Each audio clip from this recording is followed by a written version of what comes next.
بحبك يا قبلة العالمين ترنم قلبي وزاد الحنين، إليك يطير ليجلو الجوى ويهوي ليذهب عنه الأنين. بحبك يا قبلة العالمين ترنم قلبي وزاد الحنين، إليك يطير ليجلو الجوى ويهوي ليذهب عنه الأنين. بحبك يا قبلة العالمين ترنم قلبي وزاد الحنين. بحبك يا قبلة العالمين ترنم قلبي وزاد. الحمد لله رب العالمين، والصلاة والسلام على نبینا محمد و علی آله و صحبه اجمعین. بینندگان عزیز و ارجمند، السلام علیکم و رحمت الله و برکاته. مسجد رسول الله صلی الله علیه و سلم که در مدینه منوره بنا شد، نخستین کاری بودند که رسول گرامی اسلام صلی الله علیه و سلم بعد از ورود به مدینه منوره انجام دادند. ما می‌دانیم بعد از این که رسول الله صلی الله علیه و سلم از مکه مکرمه هجرت کردند، به همراه ابوبکر صدیق رضی الله تعالی عنه به مدینه منوره که رسیدند، ورودشون در قبا بود. رسول الله صلی الله علیه و سلم چند روز در قبا صبر کردند و از اونجا وقتی که حرکت کردند به طرف مدینه منوره، در روز جمعه بود و رسیدند به جایی که امروز مسجد جمعه هست، محله بنی سالم ابن عوف. رسول الله صلی الله علیه و سلم در اونجا نماز جمعه رو برگزار کردند. اولین نماز جمعه‌ای که در تاریخ اسلام در واقع خوانده شد. بعد از نماز جمعه رسول الله صلی الله علیه و سلم سوار شدند بر شترشون و به طرف شهر مدینه منوره حرکت کردند که جریانش را همه ما می‌دانیم.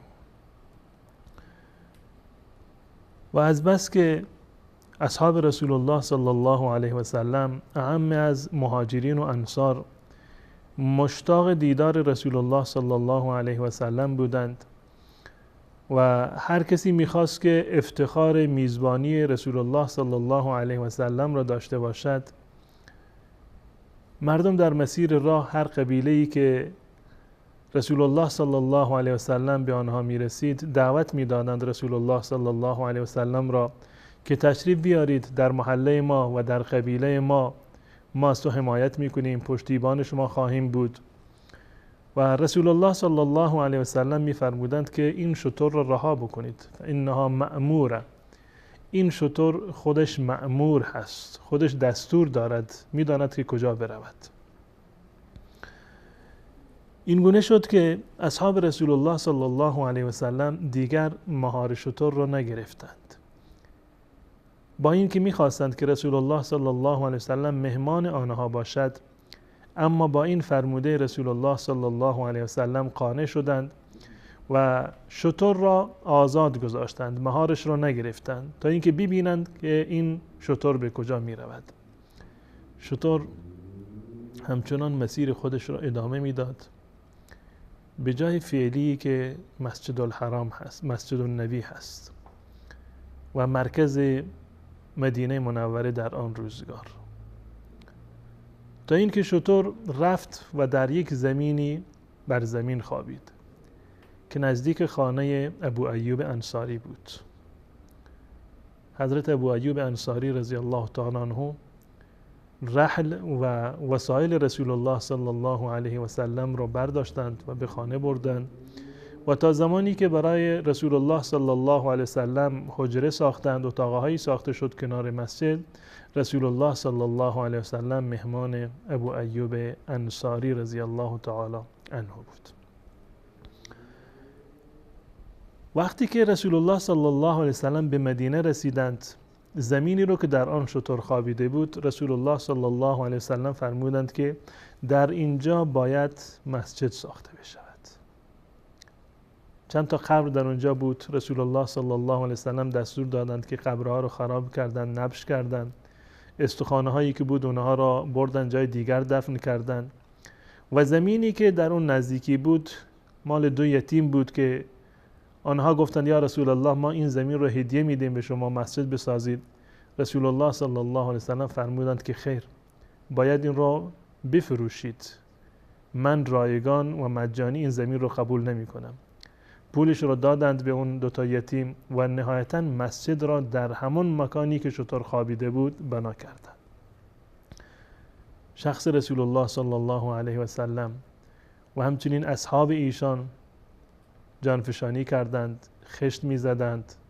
خشت ها که خشک شد اومدند دیوار ساختند با خشت و گل و مسجد را ساختند و با تنه درخت خرما پایه زدند و سقفش را با برگ و شاخ درخت خرما پوشانیدند. این اولین مسجدی بود که رسول الله صلی الله علیه و سلم در بدو ورودش در مدینه منوره در واقع ساختند و بعد از آن مأوا و جایگاه رسول الله صلی الله علیه و سلم و صحابه و مهاجرین و انصار بود.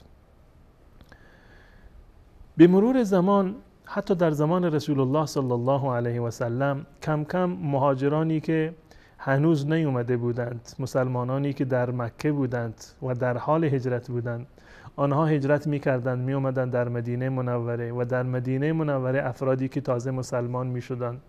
به هر صورت آمار مسلمانان روز به روز اضافه می‌شد تا جایی رسید که آن مسجدی که رسول الله صلی الله علیه و سلم ساخته بودند کفایت نمی‌کرد. نیاز بود که مسجد را دوباره توسعه بدهند. رسول الله صلی الله علیه و سلم در سال 7 هجری بعد از این که از غزوه خیبر برگشتند، دوباره مسجد را تجدید بنا کردند.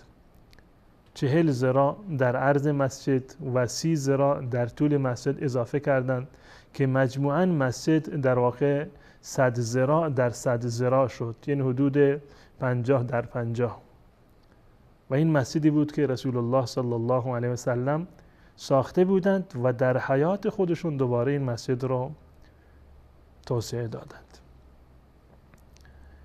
بعد از رسول الله صلی الله علیه و سلم که دوران خلافت ابوبکر صدیق رضی الله تعالی عنه رسید، ایشون دائما مشغول جنگ‌های رده بودند و خطرهایی که مسلمانان را تهدید می‌کرد تا اینکه نهایتاً توانستند که در دوران خلافت خودشون سامانی ببخشند به اوضاع مسلمانان و از نظر سیاسی مسلمانان در واقع در آرامش و راحت قرار گرفتند. در زمان سیدنا عمر رضی الله تعالی عنه باز هم نیاز شد که دوباره مسجد توسعه پیدا بکند. حضرت عمر رضی الله تعالی عنه در سال 17 هجری دوباره مسجد را در واقع تجدید بنا کرد و مقداری رو در مسجد افزود. از طرف غرب مسجد 20 ذراع و از طرف شمال مسجد، یعنی به طرف کوه احد و قسمتی که در واقع پشت قبله بود، حضرت عمر رضی الله تعالی عنه 30 ذراع اضافه کردند و مجموعاً حضرت عمر رضی الله تعالی عنه تقریباً چیزی حدود 1100 متر رو به مسجد النبی در واقع اضافه کردند. و بعد از ایشون در زمان حضرت عثمان رضی الله تعالی عنه باز هم نیازی پیدا شد برای تجدید بنا و برای توسعه دادن مسجد النبی که حضرت عثمان رضی الله تعالی عنه باز هم مواردی رو اضافه کردند، زمینه‌هایی رو خریداری کردند در پیرامون مسجد النبی. در سال 29 هجری این اتفاق افتاد و در سال 30 این تمام شد، یعنی تجدید بنا و توسعه مسجد النبی توسط حضرت عثمان رضی الله تعالی عنه که ایشون از طرف قبله 10 ذراع یعنی حدود 4-5 متری رو اضافه کردن، از طرف شمال جهت مقابل قبله 20 ذراع اضافه کردند، از جهت غربی بازم 10 ذراع دیگر یعنی حدود 5-6 متر دیگر رو اضافه کردند. تمام این توصیه هایی که انجام گرفت هم در زمان رسول الله صلی الله علیه و سلم، در زمان عمر، در زمان عثمان، تمام اینها از سه طرف در واقع مسجد النبی بود و از طرف شرق مسجد النبی توسعه صورت نگرفت، به خاطر اینکه حجره های رسول الله صلی الله علیه و سلم و ازواج رسول الله صلی الله علیه و سلم قرار داشت. و در زمان حضرت عثمان رضی الله تعالی عنه در سال 29 و 30 هجری تقریبا حدود 500 متر یا 496 متر دقیقاً به مساحت مسجد النبی اضافه شد. بعد از زمان سیدنا عمر رضی الله تعالی عنه، در زمان خلفای راشدین، در زمان حضرت علی رضی الله تعالی عنه اتفاقی نیفتاد، مسجد توسعه پیدا نکرد تا زمان ولید ابن عبدالملک در سال 88 تا سال 91 دوباره مسجد النبی در واقع تجدید بنا شد و ولید ابن عبدالملک نامه‌ای نوشت به عمر ابن عبدالعزیز که عاملش بود بر مدینه منوره و برای اولین بار در زمان ولید ابن عبدالملک توسط کارگزارش عمر ابن عبدالعزیز رحمت الله علیه حجره های رسول الله صلی الله علیه و سلم را وارد مسجد کردند. حجره هایی رو که در قسمت شرق در واقع بود اینها رو وارد مسجد النبی کردند. از جهت غربی مسجد 20 ذراع اضافه کردند و از طرف شرق حدود 15 متر رو یعنی تمام حجره های رسول الله صلی الله علیه وسلم وارد مسجد شد و از طرف شمالی هم 10 ذراع رو در واقع اضافه کردند و برای اولین بار عمر ابن عبدالعزیز رضی الله تعالی عنه و رحمت الله علیه برای مسجد النبی 2 سقف ایجاد کرد. یک سقف زیرینی بود که از چوب درخت کاج بود و گلکاری شده بود و یک سقف دیگری رو هم داشت و برای اولین بار در اون زمان بود که در واقع تزیین مسجد النبی آغاز شد و 4 معزنه و مناره رو هم دوربر مسجد النبی در واقع ساختند و این در زمان ولید ابن عبدالملک و در زمانی بود که عمر ابن عبدالعزیز رحمت الله علیه نماینده ایشان و کارگزار ایشان بود. و در این توسعه جدید یکی از بزرگترین توسعه هایی بود که در اون زمان اتفاق می افتاد. در دوران ولید ابن عبدالملک در سال 88 که آغاز بکار کردند تا سال 91 چیزی حدود 2369 متر به مسجد النبی در واقع اضافه شد و مسجد النبی یک شکل و نمای تازه‌ای را به خود گرفت. بعد از این زمان در دوران عباسی ها، در زمان مهدی عباسی در سال 161 هجری تا سال 165 هجری بازم اتفاقاتی افتاد و مسجد النبی رو دوباره توسعه دادند. فقط از جهت شمالی توسعه پیدا کرد، حدود 100 ذراع یعنی 50 متر دیگر رو تقریبا ایشون از نظر و از طرف شمالی به این مسجد رسول الله صلی الله علیه وسلم در واقع اضافه کردند که چیزی حدود 2400 تا 2500 متر دیگر بر مسجد النبی در اون زمان هم اضافه شد. در هر زمان حکامی که می آمدند و امرای مسلمانان در واقع وقتی که احساس نیاز می کردند مسجد رسول الله صلی الله علیه وسلم را خدمت می کردند. بعد از ایشون در سال 888 هجری سلطان اشرف قایتبای اومد و باز هم یک مقداری اضافه کرد بر مسجد النبی که چیز بسیار کمی بود، حدود 120 متر در واقع اضافه شد. و در زمان عثمانی ها هم سلطان عبدالمجید عثمانی در سال 1263 65 تا 1277 مدت طولانی طول کشید که مسجد النبی را دوباره ترمیم کردند، تجدید بنا کردند. بنای قبلی رو کاملا خراب کردند، یک قسمتی رو خراب می‌کردند و می‌ساختند، دوباره قسمت دیگری رو خراب می‌کردند و می‌ساختند. به خاطر این طولانی شد این بنا. از سال 1265 که کار را آغاز کردند تا سال 1277 این در واقع ادامه داشت و چیزی تقریبا حدود 1200 متر متر باز هم در مسجد النبی اضافه شد. و بعد از سلطان عبدالمجید این آخرین توسعه‌ای بود که در زمان عثمانی ها در واقع اتفاق افتاد و مهمترین توسعه در زمان عثمانی ها هم این توسعه بود. بعد از آن که حکومت سعودی در واقع روی کار اومد، حکام سعودی و پادشاهان سعودی هر کسی به نوبه خودش مسجد النبی رو خدمت کردند و حرمین شریفین را به صورت کلی تغییر دادند و توسعه های بسیار عظیمی در دوران سعودی در واقع ایجاد شد که انشاءالله این توسعه های سعودی رو در یک برنامه جداگانه خدمت شما عرض خواهم کرد. تا آن زمان تمام شما رو به الله متعال می سپارم. السلام علیکم و رحمت الله و برکاته.